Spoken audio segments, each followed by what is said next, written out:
Assalamualaikum warahmatullahi wabarakatuh.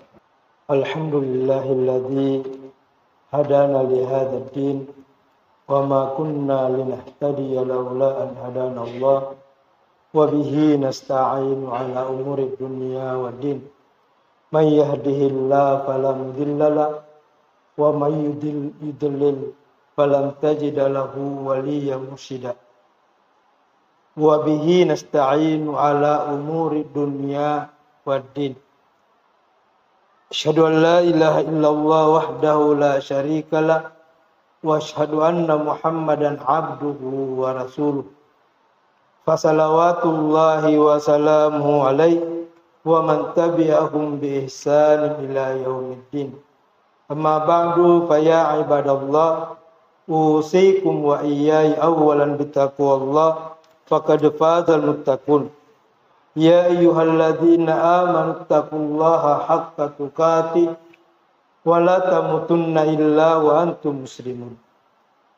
Ya ayyuhalladzina amanu taqullaha wa qulu qawlan sadida yuslih lakum a'malakum wa yaghfir lakum dzunubakum wa may yuti'illaha wa rasulahu faqad faza fawzan 'azima.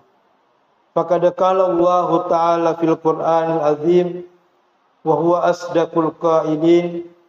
A'udzu billahi minasy syaithanir rajim. Bismillahirrahmanirrahim.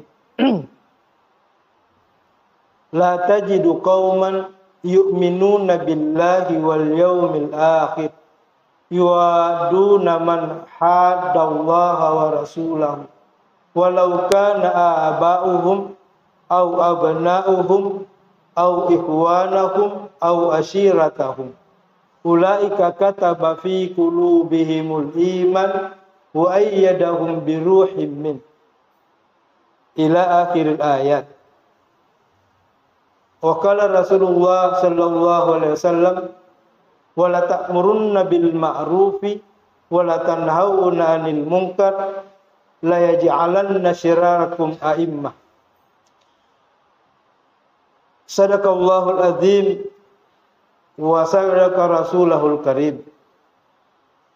Alhamdulillah, puji syukur kita panjatkan kehadirat Allah Subhanahu wa taala atas segala limpahan rahmat dan karunia-Nya kepada kita semua. Salawat dan taslim kita sampaikan kepada Nabiullah Muhammad sallallahu alaihi wasallam, Nabi yang diutus untuk kita jadikan ikutan, contoh tauladan yang baik, sekaligus menjadi rahmatan lil alamin. Kaum muslimin sidang jamaah Jumat yang semoga dirahmati oleh Allah Subhanahu wa taala. Hari ini tanggal 22 Desember 2023. Biasanya setiap tahun kita di Indonesia ini memperingati Hari Ibu. Padahal bukan hanya di Hari Ibu kita berbakti, kita menghormati, tetapi setiap saat, setiap waktu kita harus menghormati dan memuliakan ibu kita, bahkan kedua orang tua kita. Bukan melarang, menghentikan supaya tidak berbuat apa-apa di hari ibu sehingga mengurangi aktivitasnya, padahal disitulah ladang pahala bagi seorang ibu ketika meladeni anak-anaknya, meladeni suaminya. Itulah ladang pahala, ladang perjuangan bagi seorang ibu.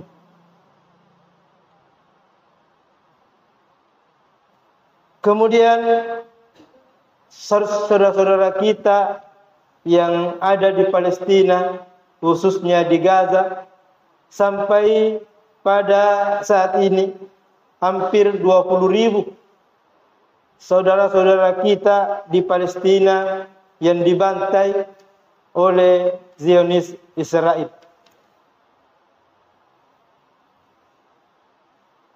Mudah-mudahan Allah Subhanahu wa taala memberikan keteguhan, kekuatan kepada saudara kita yang ada di Palestina. Dan itulah yang dikatakan oleh seorang imam di Masjidil Aqsa bahwa la nuridu minkum syai'an. Saya tidak mengharapkan dari kamu sekalian sesuatu apapun illa doa, kecuali doa kamu. Hanya itu yang kami harapkan dari saudara-saudaraku yang ada di luar Palestina ini. Kita mendoakan saudara-saudara kita yang ada di Palestina. Kalau kita mempunyai kemampuan untuk berdonasi, berdonasilah untuk membantu saudara kita yang ada di Palestina. Ayat yang saya bacakan di awal khutbah tadi, ayat ini turun berkenaan dengan satu peristiwa. Ini masih di zaman Nabi sallallahu alaihi wasallam ketika masih tinggal di Mekah. Ada seorang pemuda yang ketika belum masuk Islam, ketampanannya, kerapian pakaiannya, bahkan bau parfumnya dari jarak jauh meskipun tidak kelihatan orangnya, dia sudah ditahu bahwa si anu ini, si fulan ini dari bau parfumnya. Ketika ia masuk Islam, karena orang tuanya orang kaya, semua fasilitasnya ditarik. Semua fasilitasnya ditarik agar supaya dia meninggalkan agama yang dibawa oleh Nabi Muhammad sallallahu alaihi wasallam. Karena keteguhan anaknya ini, meskipun sudah ditarik semua fasilitasnya, sehingga biasanya pakaiannya yang selalu rapi, rambutnya yang selalu rapi, bau parfumnya yang dari jarak jauh sudah tercium, itu sudah tidak ada semua. Pemuda ini tetap pada agama yang dibawa oleh Nabi Muhammad SAW.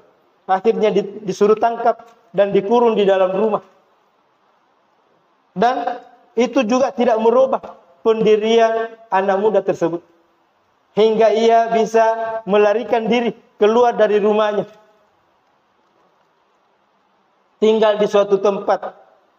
Mengetahui itu, orang tuanya mogok makan. Tidak mau makan. Sebagai protes supaya anaknya bisa kembali. Dalam keadaan kritis karena sudah berhari-hari tidak makan, banyak orang yang datang menemui anak tersebut bahwa orang tua kamu, kedua orang tua kamu dalam keadaan sekarat. Orang-orang akan menghina kamu nanti. Orang-orang akan berkata, orang tuamu meninggal gara-gara kamu. Hanya karena mengikuti agama yang dibawa oleh Muhammad. Kata anaknya, tidak. Saya tidak akan pergi menjenguk ibuku. Saya tidak akan pergi menjenguk bapakku. Kalau saya harus menjenguk dan keluar dari agama yang dibawa oleh Nabi Muhammad SAW.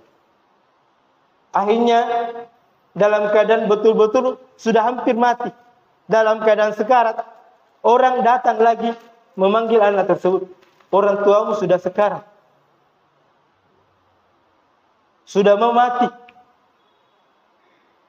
Datanglah ke orang tuamu dan dengan syarat kamu harus meninggalkan agama yang dibawa oleh Muhammad. Apa jawaban anak tersebut, anak muda tersebut? Kalau seandainya saya melihat orang tua saya itu mempunyai 1000 nyawa dan satu persatu keluar, la turkanna hadzal amr. Saya tidak akan meninggalkan urusan ini. Saya tidak akan meninggalkan agama yang dibawa oleh Nabi Muhammad. Jadi kalau dia mempunyai 1000 nyawa dan yang paling terakhir saya saksikan keluar nyawanya, saya tidak akan tinggalkan agama. La tajidu qauman yu'minuna billahi wal yaumil akhir.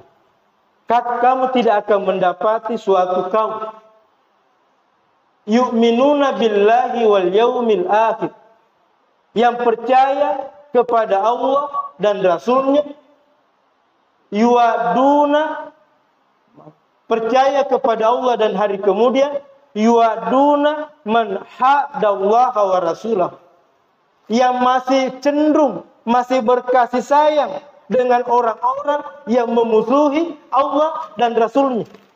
Walau kanu abah, meskipun itu bapaknya, meskipun itu kedua orang tuanya, au abna'ahum, atau kepada anak-anaknya,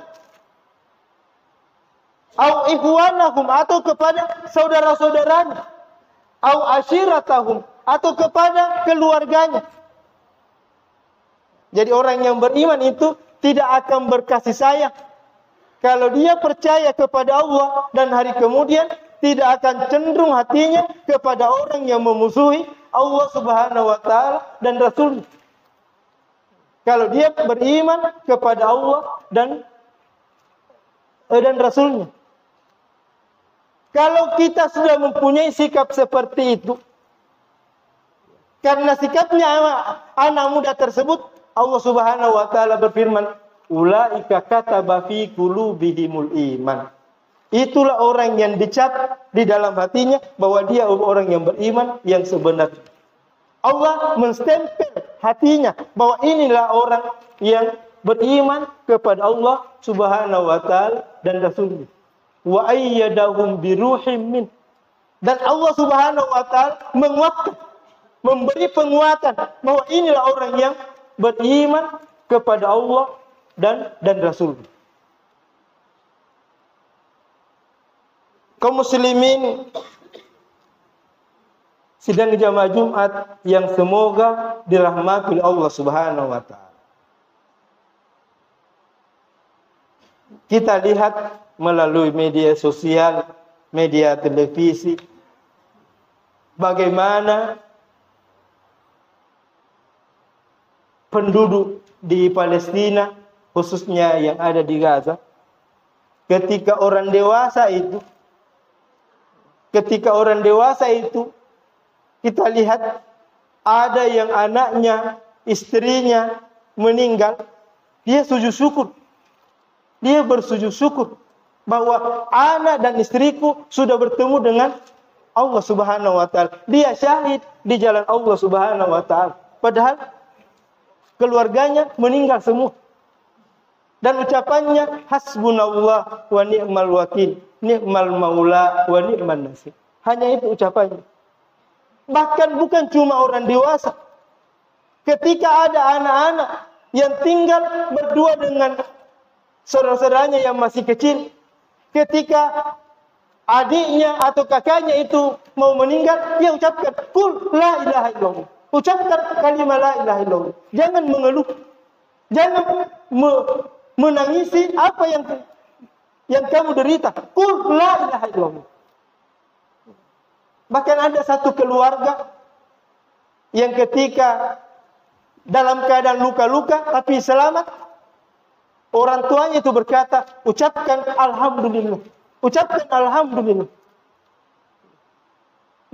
Disuruh anaknya mengucapkan alhamdulillah padahal dalam keadaan terluka. Kenapa? Karena kita ini masih hidup. Masih hidup. Sehingga seorang mufti Mesir berkata, jangan kamu tangisi orang-orang yang ada di Palestina.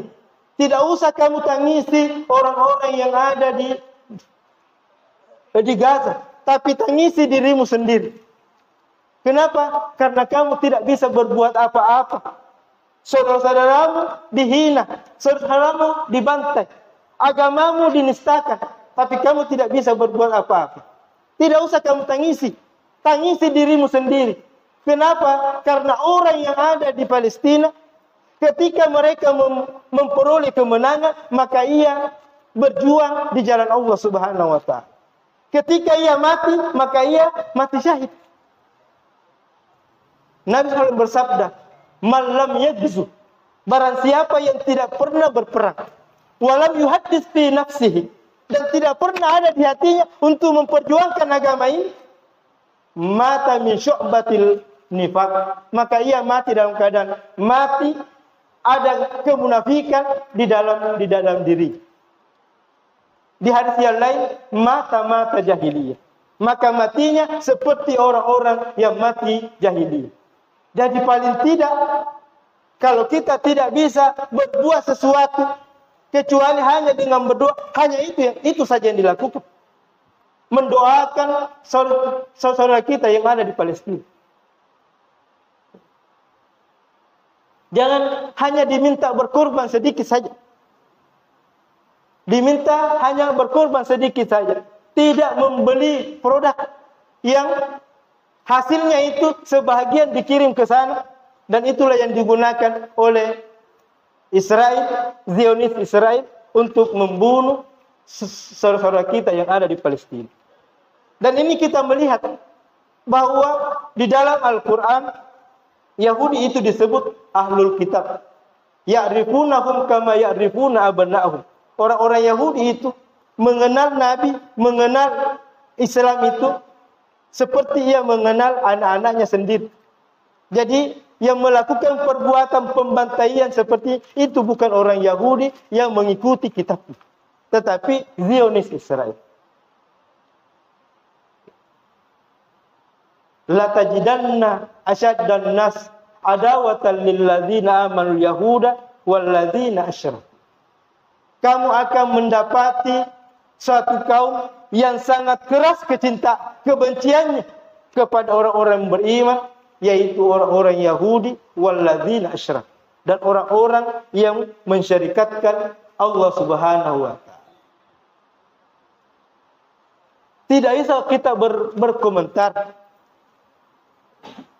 bahwa bagaimana kita bisa melawan mereka dengan persenjataan yang canggih. Nabi katakan, bukan karena kaum muslimin sedikit sehingga dapat dengan mudah dikalahkan oleh orang-orang kafir ketika itu, tetapi karena banyaknya orang-orang munafik. Karena banyaknya orang-orang munafik yang ada di tengah-tengah kita, sehingga terkadang kita mau dilemahkan. Dan itu terjadi di setiap peperangan yang dilakukan oleh Nabi SAW. Mereka berkata, alladzina qala lahumun nas, yaitu orang-orang yang berkata kepada manusia, innan nasa qad jama'u lakum. Sesungguhnya manusia sudah bersepakat semua. Fakhshawhum, maka takutlah. Tidak usah kamu berperang, karena persenjataan mereka kuat, canggih, dengan teknologi yang tinggi, sehingga bagaimana kita bisa mau melawannya.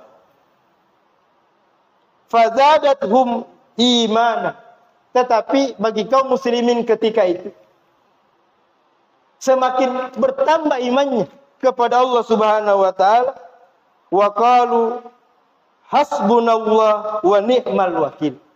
Dan mereka berkata, cukuplah Allah Subhanahu wa taala yang menjadi pelindungku. Itu yang mereka katakan. Dalam satu peperangan ada seorang sahabat yang ditebas lehernya. Sudah jatuh lehernya, masih sempat mengucapkan, hadza ma wa'adana Allahu wa rasuluhu. Inilah yang dijanjikan oleh Allah dan Rasul. Jatuh kepalanya masih mengucapkan kalimat itu. Hadza ma wa'adana Allahu wa Rasul. Inilah yang dijanjikan oleh Allah dan Rasul. Kaum muslimin sidang jamaah Jumat yang semoga dirahmati oleh Allah Subhanahu wa taala. Di dalam perang Badar jumlah kaum muslimin hanya 313 orang. Sedangkan orang musyrik jumlahnya 1000 orang. Jumlah pedang yang dimiliki kaum muslimin ketika itu hanya 8 biji, hanya 8 pedang yang mau dipegang oleh 313 orang. Sedangkan kaum musyrik mempunyai persenjataan, yaitu persenjataan yang lengkap. Semuanya 1000 orang itu menggunakan pedang. Kaum muslimin hanya menggunakan 2 ekor kuda. Hanya 2 ekor kuda. Sedangkan kaum musyrikin 700 ekor kuda yang digunakan.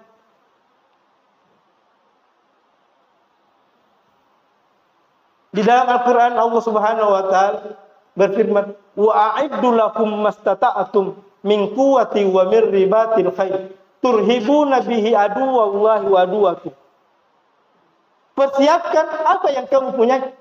Dan memang kaum muslimin ketika itu tidak mempersiapkan diri untuk berperang. Mereka hanya bersiap untuk menghadang kabilah yang membawa perdagangan. Tetapi Allah Subhanahu wa Ta'ala di belakangan menyuruhnya untuk berperang. Sehingga ada di antara sahabat berkata, "Mata nasrullah?" Kapan datang pertolongan Allah ini? Ala inna nasrallahi qarib. Nabi meyakinkan bahwa pertolongan Allah sudah dekat.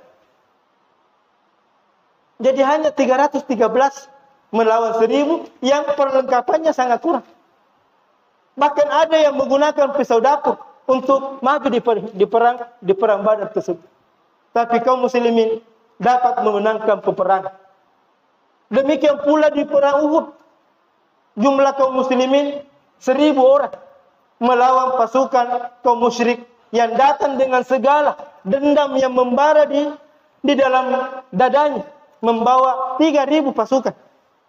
3000 pasukan. Ketika itu orang-orang munafik yang dipimpin oleh Abdullah bin Ubay bin Salul menarik pasukannya 300 orang. Jadi tinggal 700 orang melawan 3000 pasukan orang-orang musyrik ketika itu. Kaum muslimin di awal peperangan sudah memenangkan peperangan. Tetapi ada pasukan pemanah yang diamanahkan oleh Nabi bahwa jangan tinggalkan tempat ini sebelum ada perintah dari saya. Kita menang atau kita kalah, jangan tinggalkan tempat ini. Itu kesalahan yang dilakukan oleh sebagian sahabat ketika itu. Sehingga kaum muslimin dikalahkan ketika itu. Di dalam sejarah sebenarnya kaum muslimin tidak kalah karena pasukan yang tersisa sempat mengejar kaum musyrik yang sudah menganggap dirinya menang dan pulang dan menganggap bahwa Nabi sudah meninggal. Pasukan yang tersisa itu memburu. Kata Nabi, baik yang luka maupun yang tidak luka, buru pasukan kaum musyrik tersebut. Ya, karena sudah jauh, tidak sempat lagi keburu sehingga Nabi kembali ke Madinah ketika itu. Demikian pula di perang Ahzab. Di perang Ahzab, Madinah dikepung dan semua pasukan, makanya disebut Ahzab pasukan sekutu. Kaum musyrik, orang-orang Yahudi, orang-orang Nasrani turut mengepung kota Madinah ketika itu. Selama hampir 1 bulan. 25 hari Nabi tidak pernah mengangkat kepalanya. Tetapi kaum muslimin bisa memenangkan peperangan. Bahkan di perang Mu'tah jumlah kaum muslimin hanya 3.000 orang melawan 130.000 pasukan Romawi ketika itu. Jadi biar 10%-nya yang jumlah kaum muslimin tidak cukup. Hanya lebihnya 130.000 melawan 3.000 kaum muslimin ketika itu. Tapi dia dapat mengusir pasukan Romawi yang ketika itu pasukan Romawi termasuk negara superpower ketika itu. Jadi itu yang dikatakan oleh Nabi bahwa bukan karena jumlah kita yang sedikit sehingga dengan mudah dikalahkan, tetapi karena banyaknya orang-orang munafik yang ada di tengah-tengah kita. Kaum muslimin sidang jamaah Jumat yang semoga dirahmati oleh Allah Subhanahu wa Ta'ala. Oleh karena itu, mari kita memberikan dukungan kepada saudara-saudara kita yang ada di Palestina. Paling tidak kita mendoakan, A'izzal Islam wal Muslimin. Muliakanlah orang-orang muslim di Palestina wa fi Gaza. Di Palestina atau di Gaza. Wa min kulli makan, atau di mana saja kaum muslimin itu berada. Dan kalau kita kembali ke negeri kita ini, sementara disebut tahun politik, maka kalau kita menjadikan dasar tadi bahwa jangan sampai cenderung hatimu, jangan sampai condong hatimu berkasih sayang dengan orang-orang yang memusuhi Allah Subhanahu wa taala dan Rasul. Beberapa hari yang lalu kembali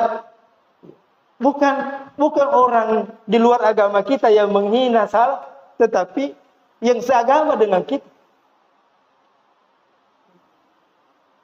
Dan seperti itu juga yang diungkapkan oleh Allah, wa ma kana salatuhum indal baiti illa muka'aw wa tasbih. Tak adalah orang-orang munafik itu salat melainkan hanya bersiul-siul dan bertepuk tangan.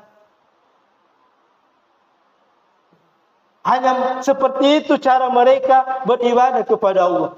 Ibadah ini hanya sebagai lipstik, hanya sebagai pencitraan. Ada yang berkata bahwa program saya ini tidak pakai insya Allah. Menganggap LGBT ini adalah fitrah, sehingga tidak boleh dilarang. Wa na'udzubillahi min dzalik. Allah Subhanahu wa taala, innallaha la ya'mur bil fahsya. Allah tidak pernah menyuruh kita melakukan yang fahsya. Tidak pernah Allah Subhanahu wa taala menyuruh kita melakukan yang fahsya. Bahkan Allah, wa mallahu bidzallamin lil abid. Allah tidak pernah menganiaya hamba-Nya. Bahwa ada orang nanti memberi balasan bukan dari perbuatannya. Tidak. Bahkan di dalam hadis kursi Allah Subhanahu wa taala berfirman, "Harramallahu nafsahu dzulma." Allah mengharamkan dirinya melakukan kezaliman kepada hamba-hamba-Nya. Jadi kita melihat bahwa jangankan orang lain, kepada bapak saja, kepada anak, kepada saudara, kepada keluarga, tidak boleh kita cenderung ketika ia memusuhi Allah Subhanahu wa taala dan Rasul. Ada juga pimpinan ormas Islam yang berkata, jangan melihat salatnya orang yang mau jadi pemimpin, tetapi kredibilitasnya, kemauannya untuk memajukan negeri. Sudah jelas-jelas mengatakan bahwa saya tidak mencari dukungan dari ulama, saya juga tidak mencari dukungan dari para kiai. Tapi yang dilakukan setiap hari dikunjungi pesantren. Kata kiai ya, nasabat doi-doi, nah terima tuh. Menganggap bahwa inilah yang akan memajukan agama kita, padahal hampir setiap hari menista agama kita. Hampir setiap hari menganggap agama ini mengganggu perjalanan untuk berkembang di negeri kita ini. Memberikan cap yang selalu tidak baik kepada agama kita, padahal juga agamanya. Jadi kalau kita kembalikan pada ayat tadi bahwa jangan sampai cenderung hati. Untuk yang kesekian kalinya saya sampaikan bahwa Imam Syafi'i berkata, kalau agamamu dihina dan dinistakan dan kamu tidak bisa melakukan sesuatu, paling tidak kamu tidak berada di barisan orang-orang yang mendukung orang yang menghina agama. Profesor Dr. Buya Hamka berkata, kalau agamamu dihina dan dinistakan, maka gantilah pakaianmu dengan kain kafan. Betuan mati bahan. Dek gaga betuan utuan aku agamamu dihina, agamamu dinistakan, dan kamu tidak bisa berbuat apa-apa. Kaum muslimin yang semoga dirahmati oleh Allah Subhanahu wa taala. Wala tarkanu ilal ladzina dzalamu fatamassakumun nar. Jangan condong hatimu kepada orang-orang yang berbuat dosa. Fatamassakumun nar. Karena kamu juga akan disentuh oleh api neraka jahannam. Wa iyad billah.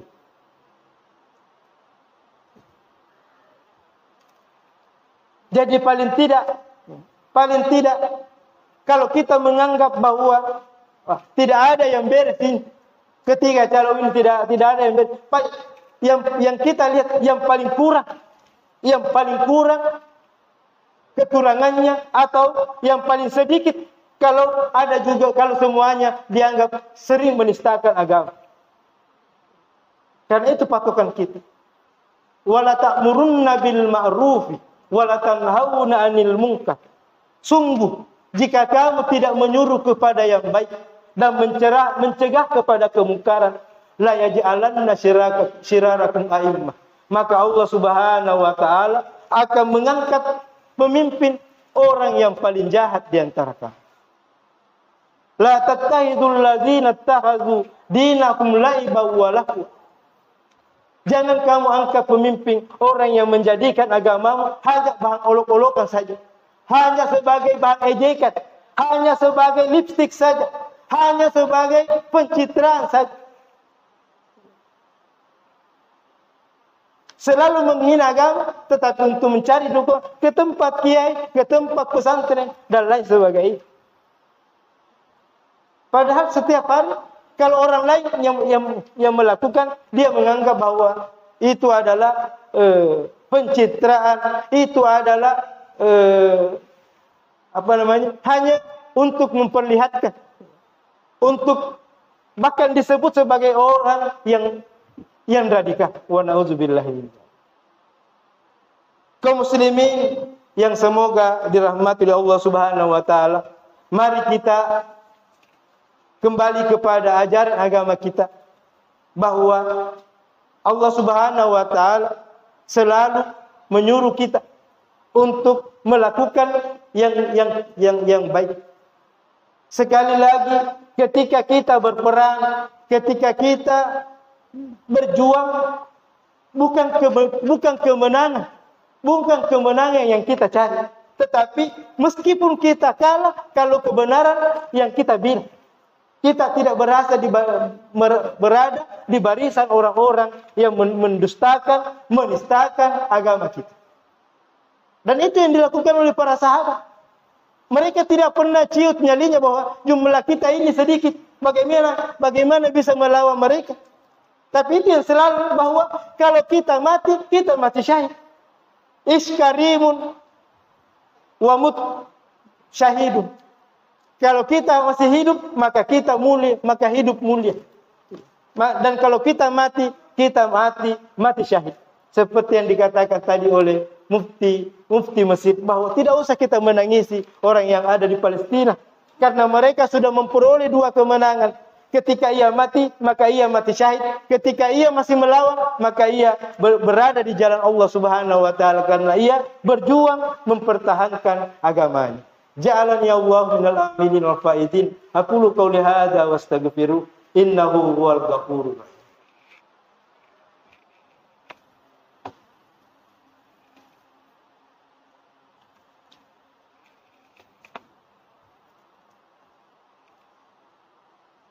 Alhamdulillah wa syukurillah wa salatu wassalamu ala asyrafil anbiya'i wal mursalin wa ala alihi wa ashabihi wa man tabi'ahum bi ihsan ila yaumiddin. Asyhadu an la ilaha illallah wahdahu la syarikalah wa asyhadu anna Muhammadan abduhu wa rasuluh. Allahumma fasalli wa sallim wa barik ala hadzal nabiyil karim wa man tabi'ahum bi ihsan ila yaumiddin. Amma ba'du, fa ya ibadallah, usikum wa iyaya awalan bitaqwallah faqad fazal muttaqun. Ya ayyuhalladzina amanu taqullaha haqqa tuqatih wa la tamutunna illa wa antum muslimun. Wa alamu anna Allah ta'ala yaqul innallaha wa malaikatahu yusalluna 'alan nabi ya ayyuhalladzina amanu sallu 'alaihi wa sallimu taslima. Allahumma ighfir lil muslimina wal muslimat wal mu'minina wal mu'minat al ahya'i minhum wal amwat innaka sami'un qaribun mujibud da'wat wa ya qadiyal hajat. Rabbana la tuzigh qulubana ba'da idh hadaitana wa hab lana min ladunka rahmah innaka antal wahhab. Allahumma habbib ilainal iman wa zayyinhu fi qulubina wa karrih ilainal kufra wal fusuqa wal isyan waj'alna minar rasyidin. Rabbi ja'alna muqimas shalah wa min dzurriyyatina Rabbana wa taqabbal du'a innaka antas samiul alim wa tub alaina innaka antat tawwabur rahim. Rabbana ighfir lana dzunubana wa kaffir 'anna sayyi'atina wa tawaffana ma'al abrar Rabbana wa atina ma wa'adtana ala rusulik wa la tuhzina yaumal qiyamah innaka la tukhliful mi'ad. Rabbana la tu'akhizna in nasina aw akhtana. Rabbana wa la tahmil alaina isran kama hamaltahu 'alal ladzina min qablina. Rabbana wa la tuhammilna ma la taqata lana bih wa'fu 'anna waghfir lana warhamna anta maulana fansurna 'alal qaumil kafirin. Rabbana atina min ladunka rahmah wa hayyi lana min amrina rasyada. Allahumma inna nas'aluka ridhaka wal jannah wa na'udzubika min sakhatika wan nar. Allahumma inna nas'aluka husnal khatimah wa na'udzubika min su'il khatimah. Ya muqallibal qulub, tsabbit qalbi ala dinik, tsabbit qalbi fi ta'atik, tsabbit qalbi fi ibadatik. Allahumma a'inna ala dzikrika wa syukrika wa husni ibadatika. Allahumma inna nas'alukal huda wat tuqa wal ghina wal afafa. Allahumma inna nas'aluka salamatan fid din wa afiyatan fil jasadi wa barakatan fil rizqi wa ziyadatan fil ilmi wa taubatan qablal maut wa rahmatan indal maut wa maghfiratan ba'dal maut wa najata minan nar wal afwa indal hisab. Allahumma a'izzal islam wal muslimin fi Palestin wa fi Gaza wa min kulli makan. Allahumma ansur man nasaraddin fi Palestin wa fi Gaza wa min kulli makan. Allahumma ahlik aduwaka wa aduwaddin fi Palestin wa fi Gaza wa min kulli makan. Rabbana atina fid dunya hasanah wa fil akhirati hasanah wa qina adzabannar. Subhana rabbika rabbil izzati amma yasifun wa salamun alal mursalin walhamdulillahi rabbil alamin. Wa aqimissalam.